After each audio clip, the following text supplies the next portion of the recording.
más del 90% de las invenciones y de los que han descubierto procesos a nivel de las ciencias son gente de fe. Yo tengo un bachillerato en biología, en ciencias naturales y una maestría en educación en ciencias. ¿Qué cosas a lo mejor tú has visto de la ciencia que quizás son embustes o quizás es una verdad a media para dañar quizás la fe, cristianismo? Uno de los mayores misterios de la biología es que el ADN en todo ser vivo es el mismo. ¿Por qué llegamos a estos pensamientos donde también el mismo cristiano rechaza la ciencia? Yo creo que no es pecado tener dudas. ¿Qué complicaciones hoy en día tú ves dentro de la iglesia que hace 25 años no se veían? Tenemos que tener todos mucho cuidado de que el entretenimiento sea el fin y no la transformación del carácter. En que este concepto de congregarse no es ir a la iglesia, no es ir a un culto. Eso no es congregarse, porque hay gente que tiene a la iglesia como si fuera un cine. Dímelo, corillo, ¿qué es lo que está pasando? Podcastazo, seguimos aquí ready. Suscríbete al canal porque eso es importante. Dale a la campanita para que estés siempre pendiente a todo lo que está saliendo. Y te doy las gracias. Siempre te las voy a dar porque tú decides cada día, ¿verdad? Ver un sancocho, ver un podcastazo, ver el contenido que salga aquí. Tú decides verlo y te doy las gracias por eso, porque no tan solo con darle like y share, tú nos ayudas, sino con comentarlo, decirle a tus amigos, etcétera. Todo eso también nos ayuda a nosotros. O sea que gracias por eso, gracias por ser parte de Keropi Plus, la plataforma. Esa es la que hay. También le damos gracias a Tu Planta PR, que siempre está con nosotros activado, nunca se quita. Aunque la luz se vaya en Puerto Rico, ellos no se van. Y también ahora añadieron las placas solares.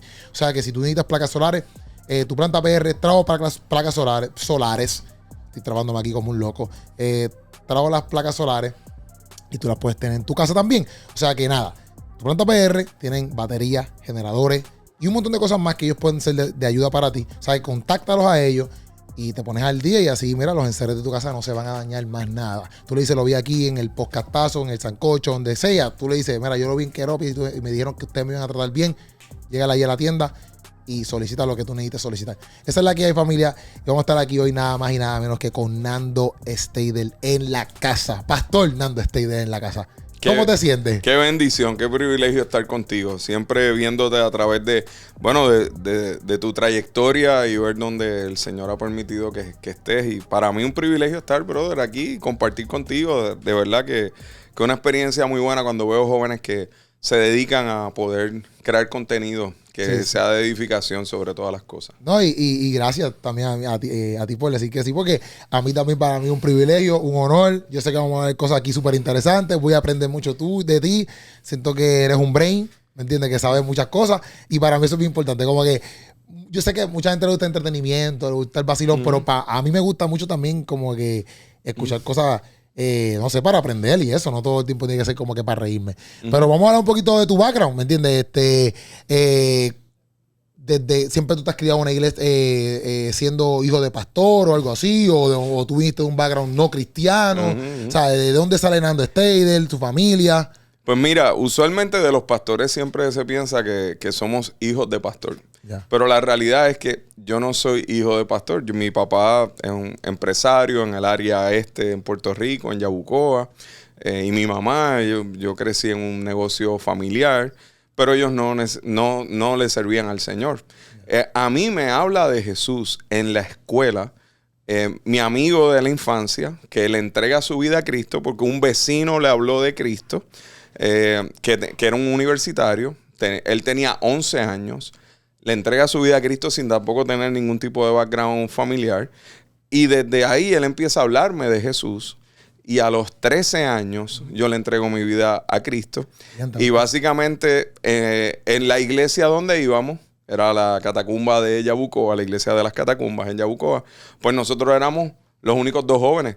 Entonces los dos teníamos 13 años y básicamente todos los hermanos de la iglesia, una iglesia pequeña, pues nos cubrían y entonces pues la sociedad de jóvenes éramos nosotros dos, pero básicamente estábamos siempre con los hermanos de la iglesia, aunque no fui hijo de pastor biológico, pues básicamente nuestro pastor estuvo ahí de la mano con nosotros porque nuestros padres no iban a la iglesia, éramos nosotros los que íbamos. Ya, desde los 13 años tú tuviste ese encuentro con Dios y desde ahí eso cambió tu vida. Eso cambió mi vida para siempre, cambió mi vida al principio.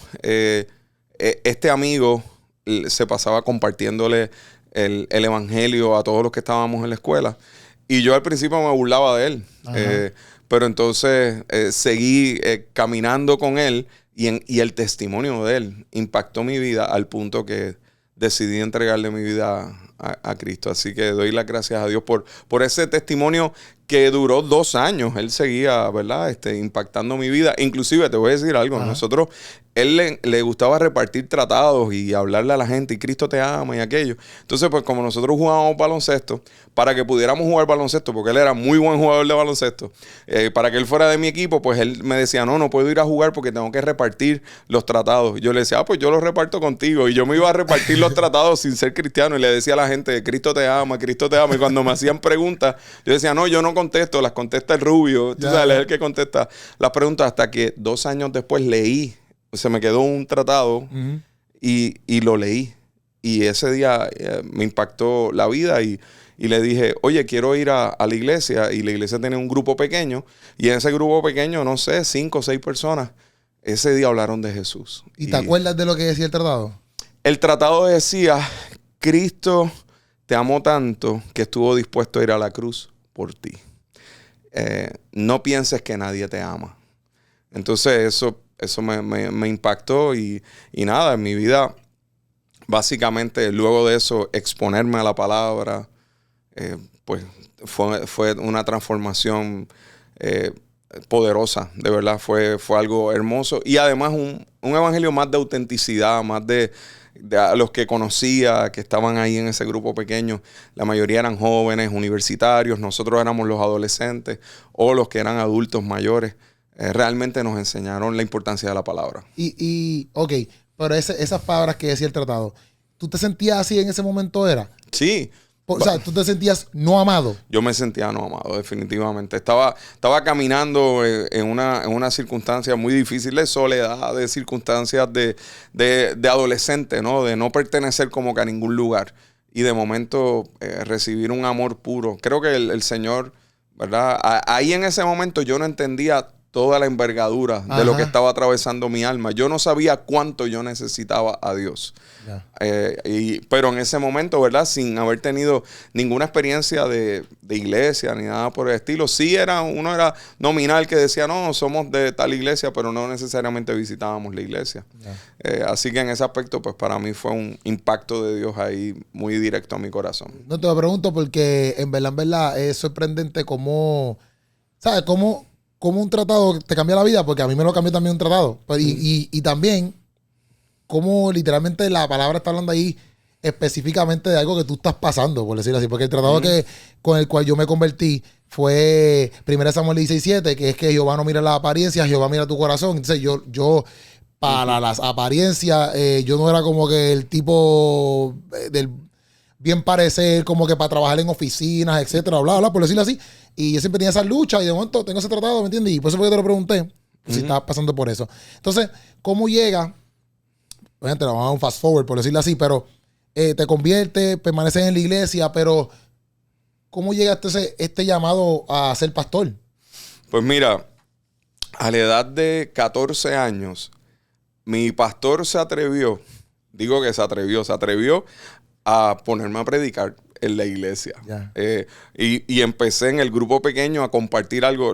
La primera vez fue un desastre. O sea, yo dije ahí 4 herejías y 4 cosas ahí. Pero ellos fueron pacientes conmigo. Realmente yo era alguien bien tímido. Aunque ustedes no lo crean, regularmente sí lo soy. Yo soy alguien bastante introvertido. Y básicamente él me expuso, mira, comparte lo que el Señor ha hecho en tu vida y tal o cual cosa. Y la cosa fue que desde los 14 años comencé a predicar, porque entonces hubo otras iglesias, de nuestras iglesias de las catacumbas, que dijeron, mira, en la iglesia de ella hay un joven que predica. Y entonces, de momento empezaron a invitarme a retiros de jóvenes y todo esto. Y yo decía, pero yo no sé cómo hacer esto. Y mi pastor, fíjate, pastor Gianni y pastor Freddy, que eran los que estaban a cargo de nosotros, me enseñaron la importancia de cómo escudriñar la palabra y cómo poder predicar apropiadamente el evangelio. Así que básicamente 14 años, 15 años, 16 años, todo.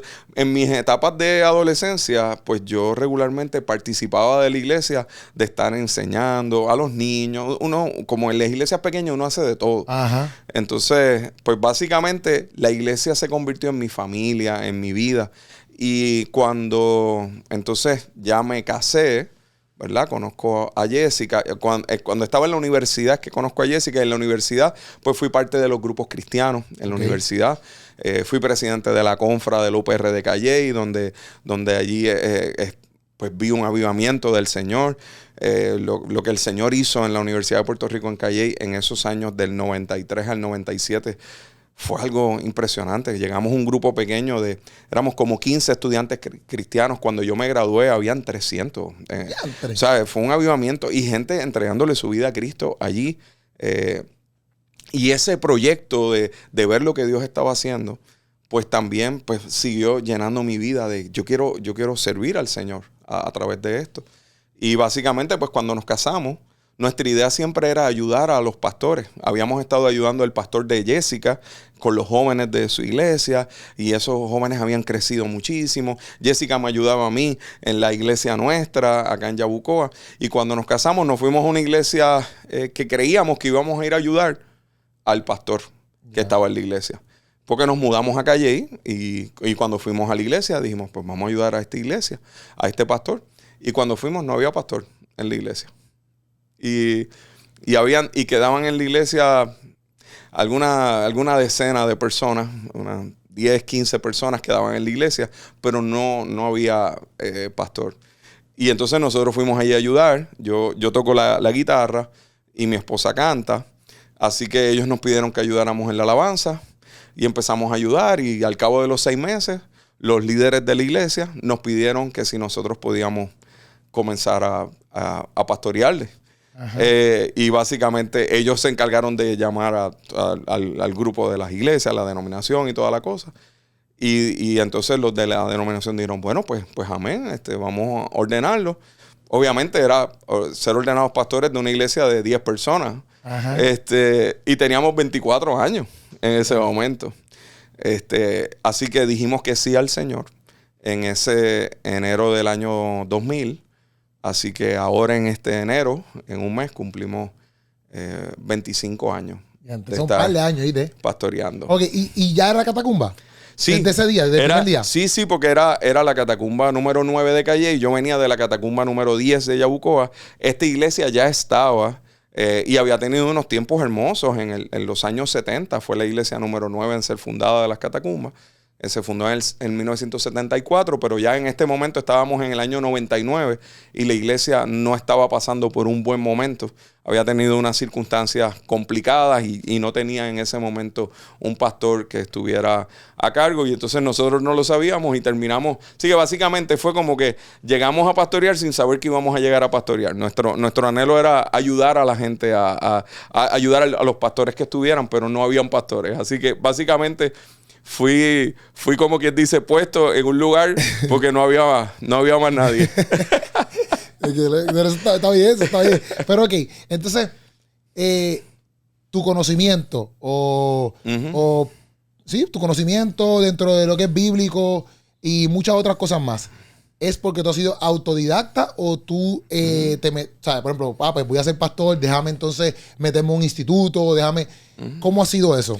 Pues mira, interesantemente, en las catacumbas no hay un requisito de que tú hayas estudiado teología para ser pastor, sino que la iglesia puede nombrar a las personas al pastorado por su testimonio, por sus frutos, y obviamente por ese conocimiento en muchos aspectos más autodidacta. En las catacumbas, nuestras iglesias, el enfoque de la escritura, de leer la escritura, de conocerla, de estudiarla, es algo muy contundente, muy que se dirige hacia que el proceso de discipulado sea un proceso intencional hacia conocer la escritura.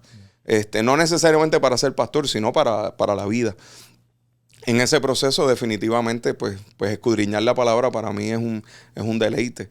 Y cuando yo comencé a pastorear, yo tenía sí estudios universitarios. La mayoría de nuestros pastores en nuestras iglesias son bivocacionales.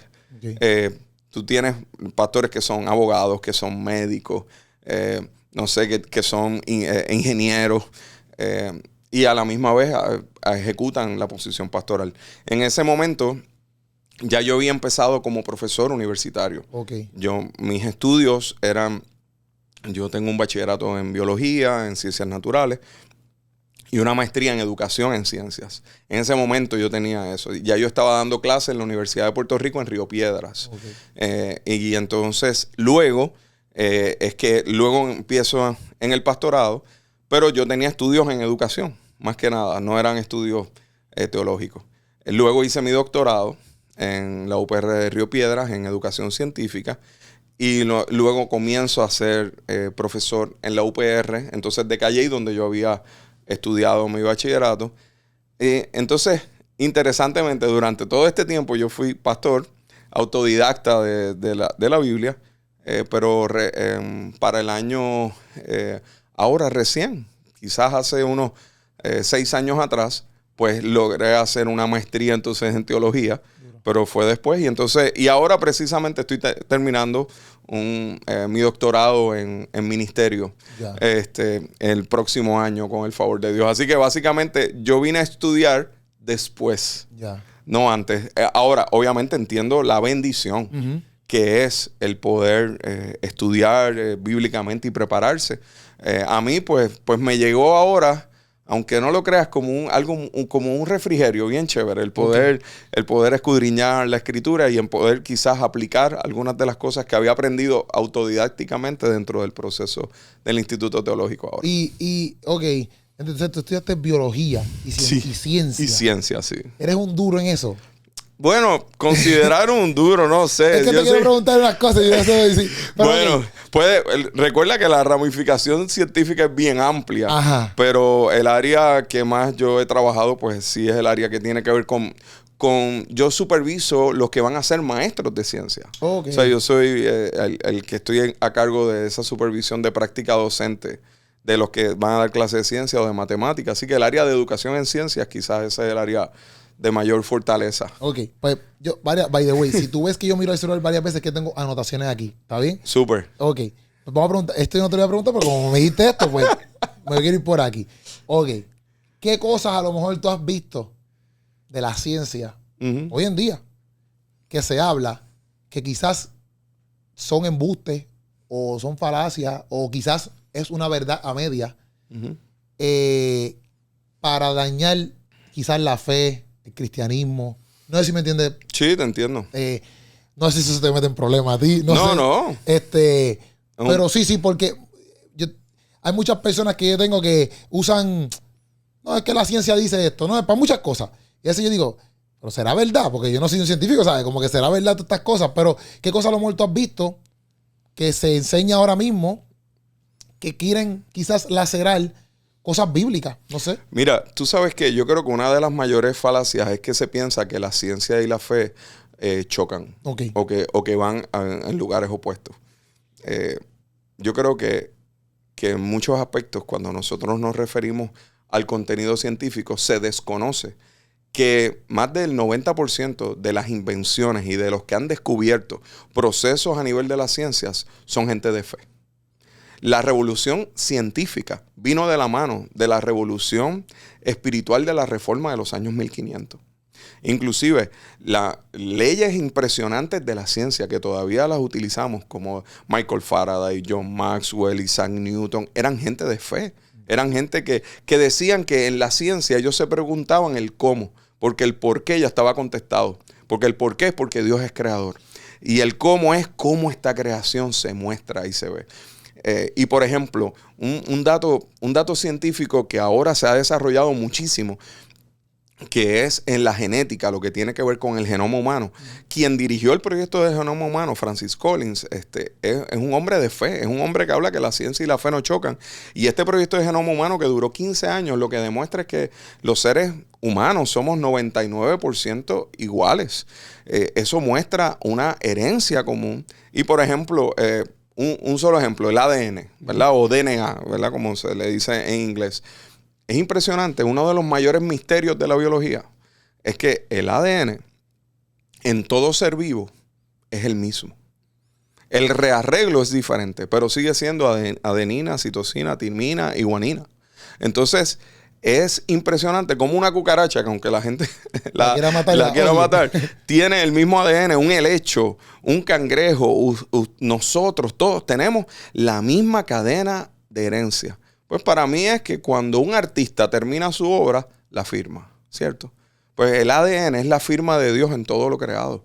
Hay definitivamente un creador común, hay un diseño que rodeamos. Creo que Pablo fue muy sabio en el capítulo 1 de Romanos cuando dice que todo lo creado muestra que hay un creador y que no hay excusa para todos nosotros. Entendemos que hay algo mucho más grande que nosotros. No importa quién sea, la persona entiende que hay algo más grande que nosotros. Y para mí, la ciencia y aún la filosofía de la ciencia apunta a que hay algo sobrenatural. Lo que pasa es que pues aquellos que son ateos pues piensan al azar. Aquellos que somos cristianos pensamos que hay un creador. Y pues de manera muy simple para mí, yo creo que hace falta más fe para creer en todo lo que implica un proceso evolutivo al azar sin un diseñador que creer que Dios creó todas las cosas. Así que para mí no riñe, para mí, y tengo grandes amigos que son agnósticos o que no creen en Dios o lo que sea, que cuando hablamos sobre estos temas, ellos se asombran. Hay un asombro de que aquí hay algo que ellos les sorprende cómo funciona. Uh-huh. Entonces, pues yo creo que en ese aspecto, en términos de las ciencias, creo que a veces se dicen muchas cosas como, esto, mira, viste, esto niega a Dios. Y yo creo que definitivamente el que conoce bien la ciencia sabe que la ciencia apunta a un diseño glorioso. ¿Y por qué tú crees que también hasta la misma iglesia a veces ha tenido el pensamiento? Porque hay muchos cristianos que están de acuerdo, como lo que tú estás explicando, como yo lo veo así igual. Por ejemplo, yo esto lo he hecho varias veces. Yo escogí una clase de biología en MISPA y yo decía al principio, aquí esto es biología aquí, sí, como que esto es para estudiar romano, cosas así, ¿me entiendes? Y para mí la clase de biología fue la más impactante, ¿sabes? Porque yo veía a Dios en todo. Yo decía, diantre, qué cosa más brutal. Pero hay cristianos que no lo ven así, ¿sabes? ¿Por qué entonces también los cristianos que ha pasado, por ejemplo, con la salud mental, ha pasado con la psicología, ha pasado... ¿Sabes? ¿Por qué llegamos a estos pensamientos donde también el mismo cristiano rechaza la ciencia? Yo creo que en muchas ocasiones es porque tenemos temor a que si escudriñamos en el proceso científico nos vamos a encontrar con algo que va a negar la fe o que va a negar a Dios. Entonces, pues preferimos no tocarlo. Entonces, como dicen, no tocar esto ni con una vara larga. Uh-huh. Prefiero no tocarlo porque si lo toco me voy a enfrentar a algo que a lo mejor va a poner en tela de juicio mi fe. Y yo creo que eso es todo lo contrario. Al revés, necesitamos tener dudas.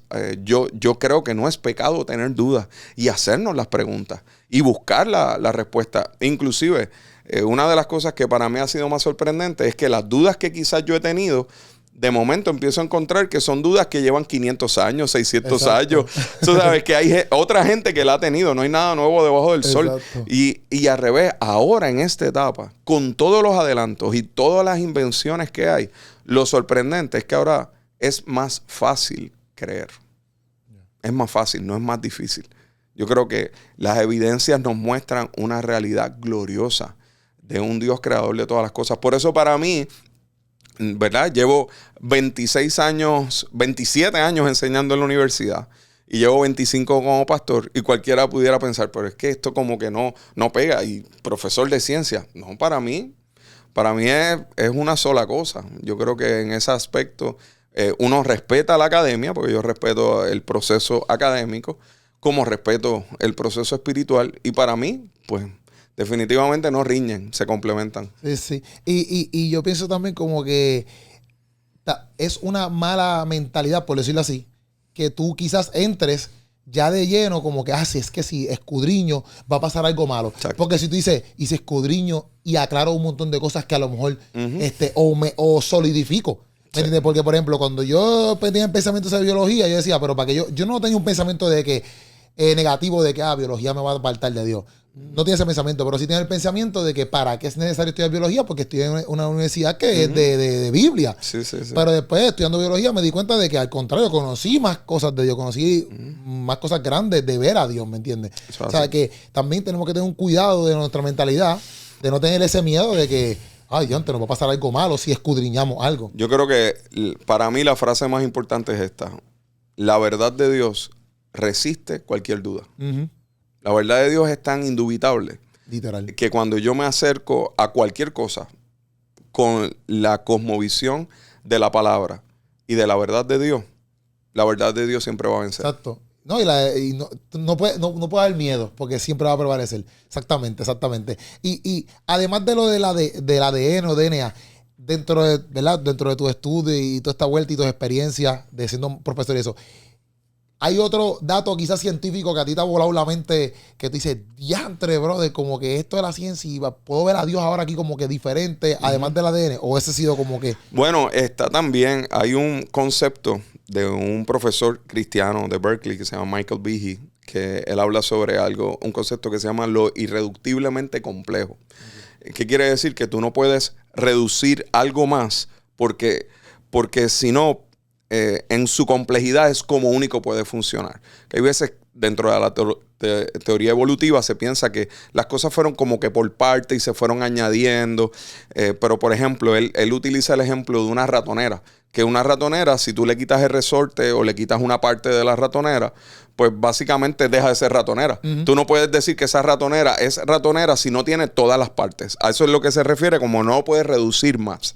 Y, por ejemplo, una bacteria, el flagelo de una bacteria, que es el rabito de la bacteria, para que ese rabito pueda moverse, necesita que haya una codificación de 42 proteínas. Okay. Entonces, tú no puedes quitarle una proteína y ese rabito va a funcionar. Tiene que tener las 42 para que se mueva. O sea que es irreductiblemente complejo. Entonces, ese dato para mí es tan importante porque lo que me muestra es que la creación como fue diseñada es tan compleja en los lugares más pequeños como una bacteria, como un virus, que los virus, millones de virus pueden caber en la cabeza de un alfiler. Millones de virus.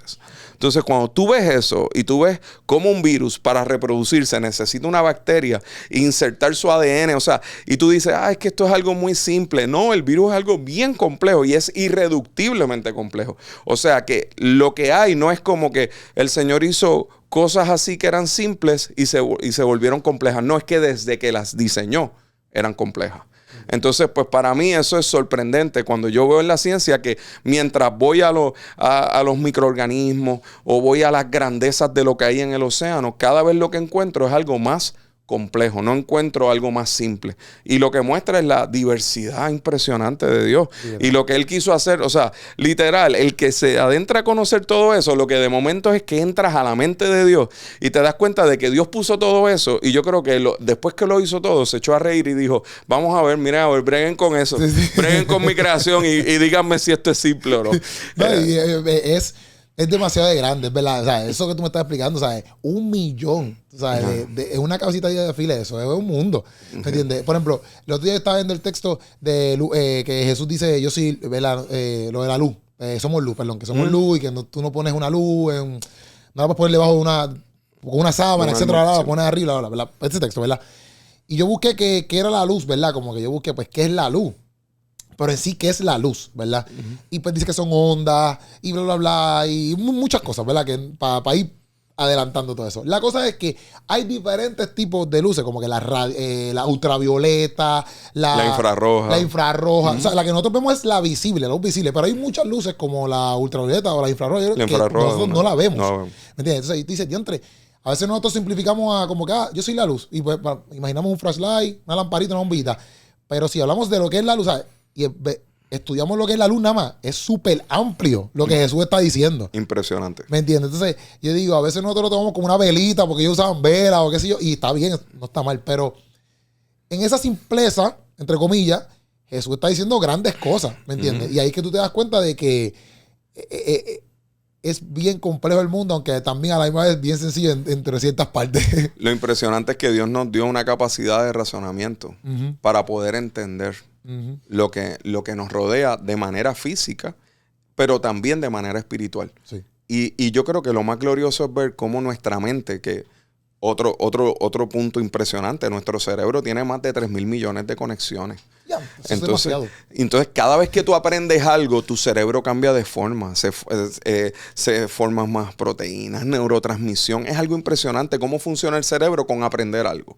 Aquel que nos está viendo ahora, si usted aprendió esto ahora, su cerebro cambió de forma. Y el mío también aquí. O sea, eso es impresionante. Sí. Entonces, en medio de eso, que la Escritura me diga, que Pablo escriba, que mediante la cruz nosotros podemos tener acceso a la mente de Cristo.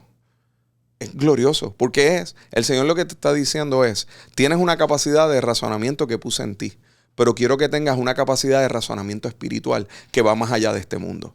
Y este mundo de por sí es complejo, imagínate, ¿verdad? Y por eso dice la palabra, ¿quién conocerá la mente de Dios? ¿Quién le instruyó? Lo más sabio nuestro es lo más insensato de Dios. Entonces, si yo quiero alcanzar la sabiduría de Dios, yo necesito creer que por los méritos de Cristo, por la cruz de Cristo, por su resurrección, nosotros podemos tener la mente de Cristo. Entonces, cuando eso tú lo mezclas con el proceso científico y tú dices, o sea, el Señor te muestra a través de lo que nos rodea, que te ha dado un razonamiento impresionante para entender todo lo que hay alrededor, para que luego, a través de lo sobrenatural de la mente de Cristo, en su espíritu, puedas entender la lógica de Dios, de cómo debe funcionar tu vida.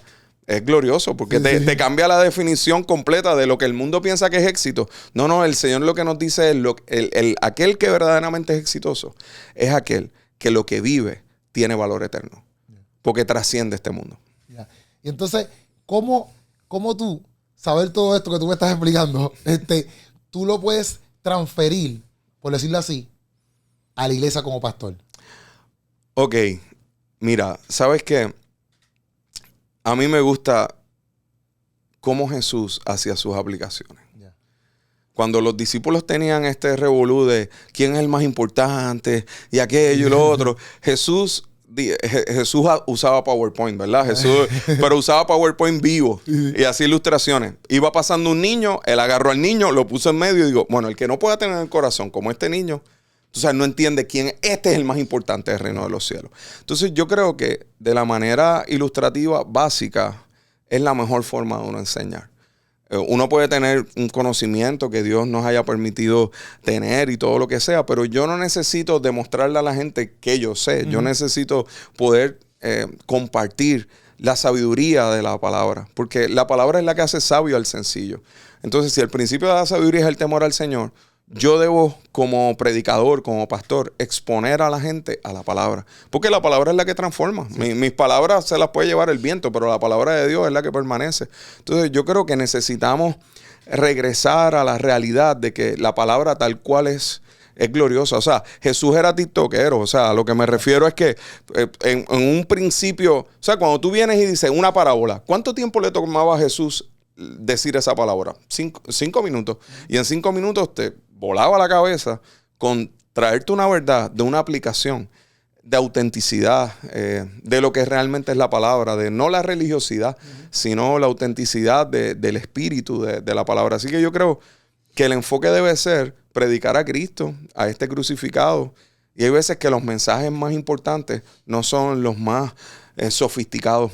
Es el mensaje que proviene de la realidad de un corazón que es transformado, y que aquellos que puedan escuchar la realidad del evangelio, aplicarlo a sus vidas, entendiendo que hay un proceso de transformación y de santificación mediante la palabra. Así que básicamente yo creo que los mensajes que más llegan a la profundidad del corazón son aquellos que llegan a la mente de una manera simple. Porque yo creo que es la revolución de Cristo fue la revolución de lo simple, de venid a mí los que estáis trabajados y cargados, que yo los haré descansar. De el que tenga sed, venga y beba de mi agua. Yo soy el camino, yo soy la verdad, yo soy la vida. Yo creo que a veces, ¿verdad? Queremos sofisticar mucho algo que Jesús no lo hizo así. Yeah. Entonces, pues, si mi predicación no tiene a Cristo, pues yo no prediqué. ¿Entiendes? El centro debe ser el Señor. Obligado. Y por ejemplo, que te entiendo, porque pasa también, yo pienso que a veces, muchas veces, y no es por tirar la mala ni nada, sino como que muchas veces pasa que los cristianos a veces queremos tener como que las mejores prédicas y las mejores revelaciones, como que, por ejemplo, David venció a Goliat y aquel dijo que, yo no sé, una revelación bien brutal, o sea, aquel otra persona lucha para tener otra revelación más brutal y a veces pasa la piedra 1 es esto, la piedra 2 es aquello. Ajá, entonces traen un chorro de revelaciones que dices, diantre, o sea, pero pensando así, ¿verdad? Como que son cosas que uno enfrenta, por decirlo así. ¿Qué complicaciones hoy en día tú ves dentro de la iglesia como pastor, viéndolo como pastor, que hace 25 años, cuando tú empezaste, no se veían?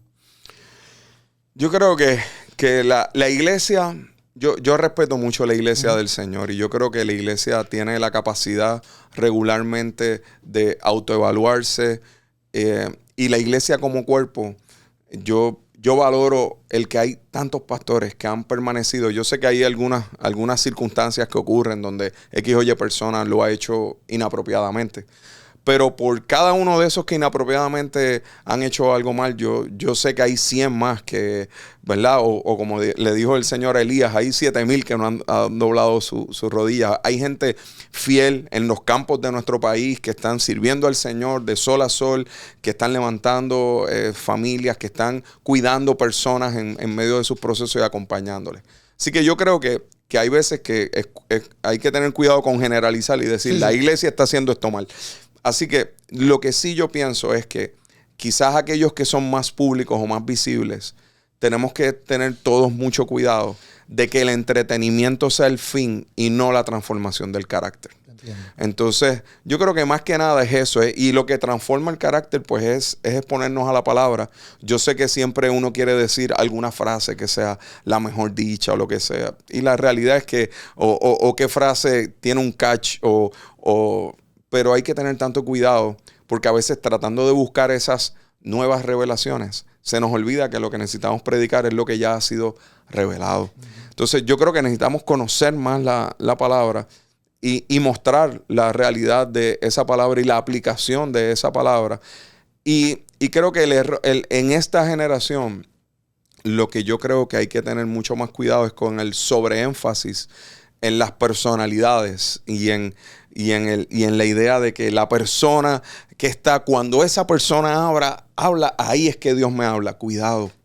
Porque yo creo que Dios nos usa a todos como instrumentos, pero somos vasos de barro. Sí. Somos vasos de barro y qué bueno que el Señor utiliza estos medios y creo que es bueno que eso ocurra, que hayan medios como estos. Pero el énfasis no debe ser en la personalidad, sino en que apuntemos a Cristo. Y cierro con, ¿verdad?, esta pregunta con esto. A mí, una de los personajes que más me impacta en la Escritura es Juan el Bautista. Porque Juan el Bautista estaba claro. En un momento en la Escritura me dice que los discípulos de Juan el Bautista fueron donde él, después que Juan había bautizado a Jesús, y le dijeron, mira, maestro, el que tú bautizaste está al otro lado del río y está lleno. La gente está yendo para allá, se nos está vaciando el kiosco, tú sabes. Tú te pusiste a decir que él era y la gente se está yendo con él. Y Juan el Bautista tan claro, ¿verdad? Le dice, es necesario que yo mengüe y que él crezca. O sea, precisamente yo no soy el novio, yo soy el amigo del novio. Y yo me gozo de que el amigo del novio en la boda se disfrute la boda. Entonces, creo que necesitamos más pastores, más predicadores, más gente que enseñe, que estén claros que son el amigo del novio, sí. Que apuntamos a Cristo. Sí. Y que no apuntamos hacia nosotros. Y ese gusanito del orgullo, del ego, está ahí siempre. Pero entonces yo necesito creer y entender que yo necesito menguar y que Cristo crezca porque Él es el que puede transformar. Yo no puedo transformar a la gente. Yo puedo llevar la palabra a la mente, pero solo el Espíritu Santo es el que la lleva al corazón. Y eso, ¿verdad? No lo digo yo, eso lo decía Spurgeon. Así que en ese aspecto creo que necesitamos de una manera muy intencional visualizar que el discipulado no es hacia yo tener discípulos, es a yo enseñarle a los discípulos a cómo ellos son discípulos de Jesús. Sí, y partiendo de eso, exactamente, muchas veces nosotros tendemos como que eso mismo, quizás a ver personas que, qué sé yo, predican bien brutal, etcétera, bla, bla, bla, y eso está brutal, pero por ejemplo, a mí me pasa a veces que, qué sé yo, hago un podcast bien brutal, o voy a una prédica y la gente pues va donde uno y qué brutal esto y lo otro. Y así yo digo, antes, gracias a Dios, porque como que, qué sé yo, se abren unas puertas, no sé, presento algo en el Choliseo, qué sé yo, y yo analizo mi vida y digo, antes Dios, gracias porque como que yo soy merecedor de esto. O sea, como que si yo veo mi comportamiento a veces, mis acciones, mis pensamientos, mi sanganarse como ser humano, y lo ponemos a la luz de todo el mundo, tú no me vas a escoger, ¿me entiendes? Como que tú no vas a decir, que queremos que Keropi predique, ¿me entiendes? Porque tú ves, qué sé yo, lo que tú ves en el podcast, lo que tú ves, lo que yo permito que tú veas, ¿ves? Pero Dios sabe mis pecados y todas las cosas que yo hago, ¿me entiendes? Entonces yo digo a veces, yo te digo gracias porque a pesar de mis quejas, pero a veces yo me quejo un montón y como quiera Dios, como quiera, me sorprende por otro lado. Yo te digo gracias porque yo, aunque sea un más agradecido, tú como quiera me sigues dando. Aunque yo sea un quejón, me sigues dando. Y esas cosas, todos nosotros tenemos que tenerlas, pienso yo, en mente.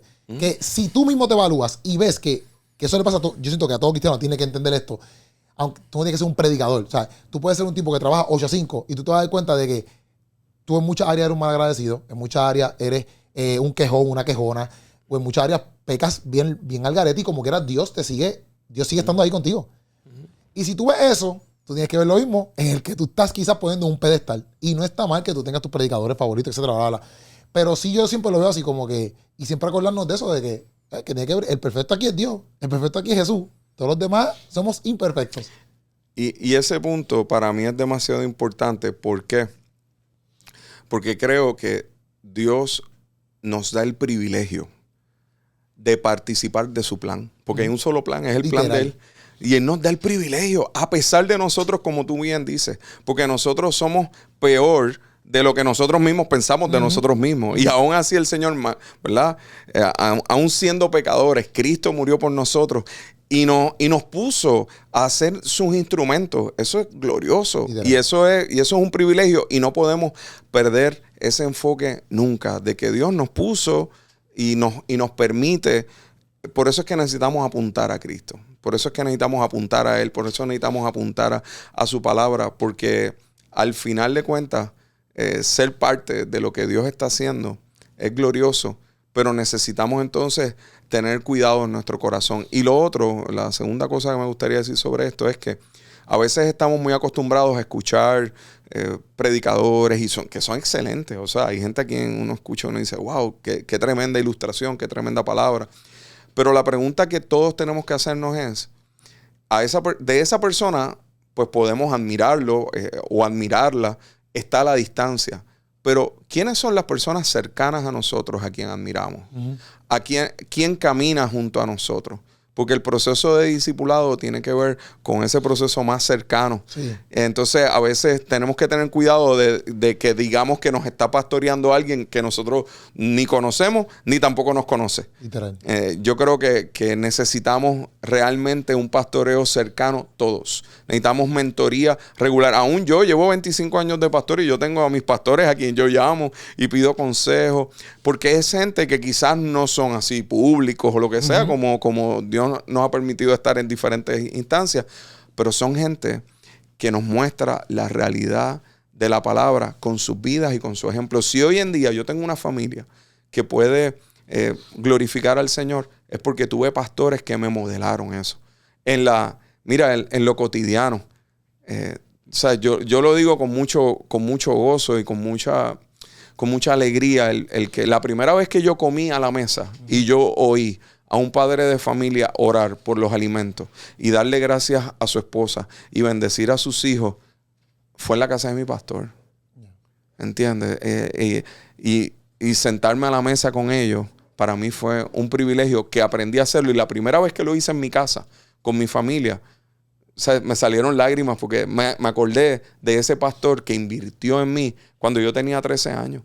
Entonces, yo creo que necesitamos esa cercanía. A veces la iglesia se ha convertido a veces como un cine. Tú sabes, cuando tú vas al cine, tú ves la película Y la gente allí se rió contigo, lloró contigo y se salió. Yo no sé si a ti te pasa, pero cuando alguien sale del cine, usualmente tú no le preguntas a la gente alrededor, oye, ¿qué tal la película o aquello? Tú no haces vida con esa gente. Entonces yo creo que la iglesia ha perdido, sí, necesita recuperar. No que ha perdido, necesita quizás recuperar o ser más intencional en que este concepto de congregarse no es ir a la iglesia. No es ir a un culto. Eso no es congregarse, porque hay gente que tiene a la iglesia como si fuera un cine. Voy, veo y sigo caminando. No, congregarse es hacer vida con aquellos que hay allí. Es hacer familia, como el libro de Hechos nos muestra, ¿verdad? Que es la iglesia, y la iglesia que camina unida. Y creo que eso nos ayudaría mucho a entender cómo la palabra que se predica se ve en la vida de aquellos que están a nuestro alrededor. Y de esa manera, pues también nosotros podemos dejar un legado. Porque no es solamente lo que tú vas a recibir, sí, sino que vas a dar también. ¿Y qué cosas? Porque yo tengo aquí un par de cosas apuntadas, ¿verdad? Pero aquí estoy brincando más ahora para ir a pastoral. ¿Qué cosas tú, como pastor, has tenido que cuidar? O sea, será de tu vida espiritual, etcétera, siendo pastor, porque yo sé que ser pastor es difícil. O sea, ¿qué cosas tú tienes que cuidar? Y también, ¿cómo tú has cuidado? O también como consejo, ¿verdad? Teniendo una familia, ¿sabes? ¿Cuán difícil? Después, cuando llegan los hijos, porque me dijiste que te casaste y después pues, empezaste a pastorear, pero cuando llegan los hijos y tú, por ejemplo, tienes 3 hijos, que cada uno es diferente, entonces cada situación es diferente. ¿Sabes? ¿Qué cosas tú tienes que cuidar personalmente como pastor y también como padre de familia? Mira, la primera pregunta. Pablo le dijo, te la contesto con algo que Pablo le dijo a Timoteo. Ten cuidado de ti mismo. Mientras más tiempo pasa y más tiempo yo sé y más años yo llevo de pastor, más peligroso soy para mí mismo. Porque puedo confiar en mi propia prudencia. Así que yo necesito ser alguien que rinde cuentas. Que le rindo cuentas a mi esposa, que le rindo cuentas a pastores, a los pastores que están cercanos en mi vida. Yo no puedo caminar solo. Yo necesito entender que yo no soy autosuficiente y que mientras más tiempo pase, más necesito tener mis disciplinas espirituales en orden, mi tiempo de disfrutar, estar con el Señor en intimidad, mis tiempos de descanso, porque, ¿verdad? Uno dice, yo soy pastor 24/7. No, yo prefiero decir que yo necesito ser oveja 24/7. Y en algunas ocasiones el Señor me da el privilegio de hacer una copia de él, de pastor, ¿verdad? Pero la realidad es que el pastor de pastores es él. Quien pastorea la iglesia, donde yo a veces me copio del Señor, es el Señor. Él es el príncipe de los pastores. Yo necesito aprender de él, pero necesito siempre tener el corazón de oveja. Guardar el corazón de mi familia tiene que ver mucho con que mi identidad no está en el pastorado. Mi identidad está en Cristo. Mi identidad está en que el título más alto que va a haber en el cielo es hijo. El título más alto de mis hijos, no importa si ellos estudian, hacen aquello o lo otro, el título más alto de ellos ya lo tienen.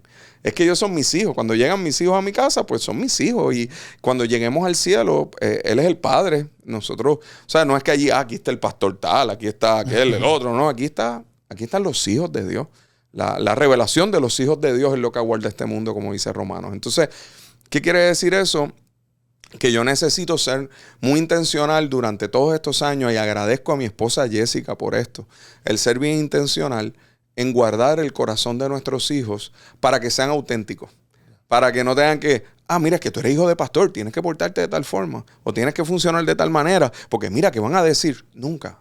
No, nosotros no le enseñamos a nuestros hijos a aparentar, porque el enseñarle eso mostraría que el evangelio no es real. Y para mí el evangelio es tan real que yo puedo ser yo y que puedo cometer mis errores. Y mis hijos, pues son mis hijos, cada uno de ellos diferentes. Se van a emocionar que el que yo esté aquí hoy contigo, porque yo soy locos contigo, los 3. Y entonces en ese aspecto, ¿verdad? Ya tengo 2 que son universitarios. Ya uno terminó su bachillerato hace poco, hace varias semanas. Joshua terminó su bachillerato, siguió la línea. Yo no se lo impuse, él terminó en la línea de ser maestro de ciencia también. Caleb, que ese es Joshua. Caleb es el del medio, que tiene 20 años. Está estudiando música en la UPR, miembro del coro. Está estrenándose como cantautor y todas esas cosas, que eso fue algo que no esperábamos. Y bueno, esperábamos en cierto sentido porque los talentos que Dios le ha dado ha sido impresionante. Y Yeriel, que es el más pequeño, pues siempre en la casa tiene que haber un reggaetonero, así que él es el reggaetonero de la casa. Cada uno de ellos, y él se tiene su propio flow. Los tres son músicos, cada uno de instrumentos diferentes. A ninguno les impusimos, tienes que hacer esto para la iglesia o para Dios. No, le enseñamos a amar a Dios. Pero cuando tú amas a Dios, amas a su iglesia. Hay muchas ocasiones donde hay veces que yo los llamaba, mira, ¿dónde tú estás? Que no estás en la casa. No, papi, es que estamos en la iglesia. ¿Y qué haces en la iglesia?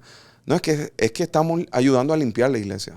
Entonces, esas cosas a mí me conmovían porque yo no les decía, tienes que ir a hacer esto. Ellos lo hacían porque aman al Señor, porque aman a su familia de la fe. Así que sí, eso es un reto, porque entonces necesitábamos establecer claramente nuestros tiempos de descanso, nuestros tiempos familiares, de estar juntos. Ya en próximos días se casa mi hijo mayor. Sí. Entonces, pues estamos en esta etapa de ahora de los amoríos de nuestros hijos, de sus nueras. Y disfrutar eso, yo creo que ha sido muy bueno, disfrutarlo como una familia normal. Yo agradezco profundamente a nosotros no somos la única familia pastoral en nuestra iglesia. Hay otras 5 familias pastorales que nos han cuidado y nos han bendecido. Y ellos han sido parte de esa ayuda de uno mantenerse claro en el norte de quién es uno. A veces a la gente se le olvida quién es uno. Yo necesito que haya gente que regularmente me recuerde que yo soy Nando. Tú sabes, yo soy Nando, el amigo, porque Jesús a sus discípulos los mira y les dice, casi terminando su ministerio, le dice, ya no les voy a llamar más siervos, les voy a llamar amigos. Y nadie tiene mayor amor que uno ponga su vida por sus amigos. Entonces yo creo que la hermandad y la amistad es la que te guarda y te cuida. No soy exento y he cometido errores en estos 25 años, Keropi, como pastor. Yo siempre digo que yo cuando comencé a pastorear, yo no hubiera sido oveja mía, ¿me entiendes? Porque realmente esta iglesia se atrevió a poner a la persona más joven que había en la iglesia a ser pastor. Juntamente con Jessica, y el pastorado ha sido juntos los dos, hemos crecido juntos. Yo he cometido errores, ha habido veces donde yo he tenido que pedir perdón, más de lo que hubiera pensado. Las exigencias del pastorado son complejas, pero el Señor nos da un especial cuidado cuando nosotros somos transparentes en lo que reconocemos. Aún en mis predicaciones, aún en los procesos, ¿sabes? Ahora hay YouTube y toda la cosa, gracias a Dios que antes no había nada de eso, porque imagínate las cosas que salen grabadas. Videos tuyos de hace miles de años. Mira lo que el pastor Nando hizo aquí. Mira lo que predicó aquí, tú sabes. Sí que en ese aspecto también ha sido un proceso de aprendizaje y crecimiento, pero sí creo que resumo diciéndote que hay que guardar su corazón siempre, hay que guardar nuestro corazón y como escribió Pablo, no pretendo haberlo alcanzado ni que ya sea perfecto. Una cosa hago, olvidado lo que queda atrás, me extiendo hacia lo que está adelante, prosigo a la meta, al premio del supremo llamamiento de Dios. Mi norte es la eternidad con Cristo. No es aquí, qué sé yo, los followers, aquello, lo otro. O sea, las visiones efímeras de esta vida. No, yo necesito enfocarme en lo que realmente tiene valor eterno. Y cada decisión que tomo en mi vida va en esa dirección. Agradezco al Señor por la iglesia que nos ha permitido tener. Porque realmente jamás nosotros pensábamos que nuestra iglesia iba a crecer de la manera que creció. El tener una academia, y tener allí 155 estudiantes y verlos desarrollarse y crecer, y ver cómo hay un equipo de trabajo que se encarga de todas esas cosas y que en muchos aspectos puede haber gente que diga, mira, eso es gracias a Nando, y realmente no, gracias al Señor primero y a todo el equipo de trabajo que nos ha bendecido con poder trabajar juntos en equipo y hacer diferentes cosas para Dios. ¿Cuánto tiempo llevamos, Alexander? ¿Está bien? Está bien. Ok, te voy a preguntar 2 cositas más. Y yo le dije a Nando, le metemos duro a esto, porque es que yo estoy aquí para tu compromiso pero te quiero hacer como 30,000 preguntas más. Pero nada, me perdonas, Nando, me perdonas. Tranquilo. Después hacemos otra vuelta dura. Pero ok, tengo 2 preguntas. Número 1, Yo sé que obviamente tú me has dicho y me has aclarado ya 1000 veces que Dios es el centro y yo estoy claro de eso. Pero sí, quisiera saber un poquito de, obviamente, ese crecimiento de la iglesia y todo lo que me explicaste ahora mismo. Como que, ¿cuál tú piensas que, aunque yo sé que la clave es Dios, pero cuál tú Sí, piensas sí. que es la otra clave, por decirlo así, para que una iglesia pueda crecer o a la magnitud que ha crecido? Y cuando yo crecimiento, no tiene, porque quizás una persona es feliz con 50 miembros, una persona es feliz con 100 Sí. miembros, pero me refiero en tu iglesia, ¿verdad? ¿Cuál ha sido esa clave para crecimiento? Y, y lo otro es cómo la iglesia, ¿verdad? Puede usar la creatividad para influir en esta cultura. Hoy en día, que en vez de estar quizás reaccionando a todo, nosotros quizás podamos implementar, por decirlo así. Mira, voy a comenzar por la última. Creo que para ser creativos hay que ser intencionales. Yo creo que la creatividad proviene de Dios, la diversidad proviene de Él. Y tenemos que ser intencionales en cómo identificamos nuevas formas. El mensaje es el mismo. Nosotros tenemos un mensaje glorioso, es el mensaje de esperanza, es el mensaje de las buenas nuevas. ¿Cómo somos intencionales en aplicarle la creatividad conociendo la generación, conociendo la cultura que nos rodea? Y yo creo que desde mi punto de vista, ¿verdad? Ya yo voy a cumplir 50 años el año que viene. Para mí es impulsar nuevas generaciones, porque la nueva generación va a tener la creatividad que va a impactar a su generación. Entonces, yo creo que debemos ser intencionales en tener iglesias multigeneracionales. No es que tenemos una iglesia donde esta generación es la que domina. Se van a cantar las canciones de esta forma, se van a hacer las cosas de esta forma, porque siempre se ha hecho, porque esto debe ser de esta manera y ya. No, necesitamos ser multigeneracionales y tienen que haber actividades para una generación, para otra, para aquella, porque no podemos olvidarnos pensando en la creatividad nada más, que eso es para la generación joven. No, necesitamos creatividad para ayudar a los que quizás tienen más edad y necesitan también ser parte de proyectos dentro de la iglesia, porque tenemos que tener cuidado de sacar a unos y a otros. Yo creo que el poder del Espíritu cuando se derrama en el libro de Hechos dice que a los jóvenes le iba a dar visión y a los ancianos le iba a dar sueño. Y es sueños. Y eso es interesante porque los jóvenes se la pasan soñando, necesitan visión. Los ancianos tienen visión, necesitan soñar. O sea que el Espíritu Santo complementa. Entonces nos une entre los jóvenes y los ancianos con la idea de cómo impactamos la generación y cómo trastornamos el mundo con la creatividad del Señor, haciendo diferentes cosas. A algunos Dios los levantará en una dirección, a otros como a ti, que Dios te ha utilizado la comedia. Yo sé que tu centro siempre es que de alguna manera el mensaje de la palabra llegue haciendo estos proyectos. Por eso es bueno respaldar eso. Sobre la primera pregunta de cuál es la clave para el crecimiento, mira, yo puedo decirte que el 99% de lo que ha pasado en estos 25 años y cómo Dios nos llevó de una iglesia donde estaba a hoy, yo no sé qué pasó. O sea, te puedo decir honestamente que no fue como que yo ahora miro hacia atrás y puedo decirte, oye, ocurrió esto. Pero el enfoque era cómo honramos a Dios y su palabra y creemos lo que dice el libro de Hechos, de que el Señor es el que añade a la iglesia a los que han de ser salvos. Yo no creo que las iglesias grandes son las que entonces son saludables y son de Dios. No, hay iglesias pequeñas muy saludables. Yo me crié en una iglesia pequeña, saludable, donde la palabra era el enfoque. Y Dios nos ha permitido tener una iglesia que ha crecido más de lo que lo que jamás yo hubiera imaginado.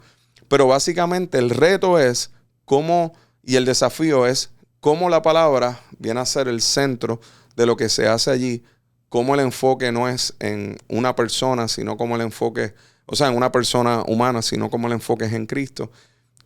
Pero sí creo que en términos generales, aquellos que dirigen necesitan aprender algo que Jesús nos dijo que se podía aprender.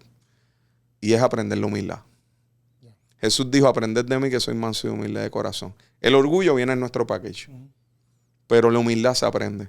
Entonces, si algo yo he tenido que seguir aprendiendo y me considero alguien que necesita seguir aprendiéndolo, es aprender la humildad. La humildad de Jesús, que teniéndolo todo, se despojó. Entonces, yo creo que esa humildad es la que nos hace más falta cada día y aún dentro de la iglesia, aún dentro de la pastoral. Creo que ese para mí ha sido un enfoque que anhelo. Yo anhelo ser más como Cristo. No porque soy pastor, sino porque soy su hijo. Entonces creo que la iglesia necesita abrazar a toda la gente que llegue ver que hay dones que Dios ha dado a diferentes personas. En la iglesia hay gente que es mucho mejor que yo en diferentes cosas. Hay pastores que son en nuestro equipo que son mejores que yo en diferentes cosas y para mí eso es una gran bendición porque pues uno no es un pastor todólogo, uno es alguien que crece. Yo he crecido tanto con esos pastores que Dios ha puesto cercanos a mí. Así que yo creo que ese respeto, ese servirnos unos a otros. O sea, la graduación de Jesús a los discípulos, ¿cuál fue? Lavarle los pies. Y después de lavarle los pies, los miró, ellos se quedaron ahí en shock. Ustedes saben lo que yo hice. Y ninguno contestó nada. Él dijo, si yo le lavé los pies, yo siendo el maestro, le lavé los pies, lávense los pies unos a los otros. Esa fue la graduación de ellos para lanzarlos al mundo. Sírvanse unos a otros. Entonces yo creo que la iglesia necesita recuperar esas enseñanzas. Necesita enfatizar, ser intencional en esas enseñanzas simples de la Escritura y ver cómo se ven en acción.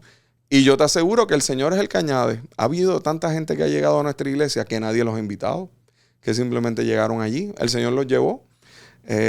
Y hay otros que han sido porque han sido invitados por gente que fue restaurada por el Señor. Entonces, pues va a ser de diferentes formas y de diferentes maneras. Y que nuestro enfoque sea servir a la iglesia no importando el nombre, fíjate.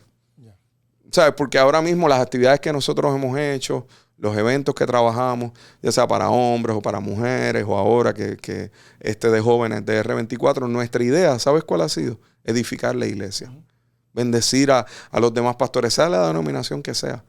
Nuestro país necesita jóvenes que no sean solamente entretenidos, sino capacitados. Entonces, pues, por eso nace toda esta visión. O nace, no, continúa, la hemos hecho en el pasado.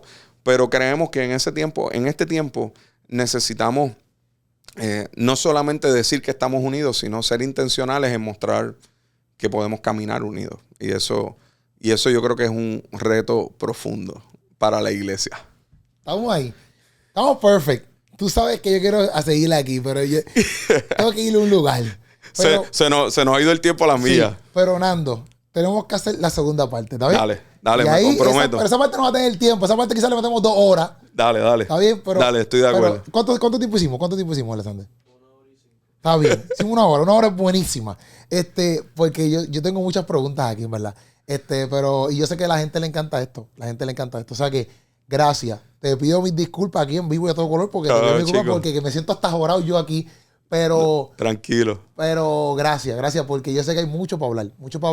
Tienes mucho. Yo te pregunté por encimita. Tú tienes contenido por un tubo y 7 llaves. Pero gracias por lo que haces.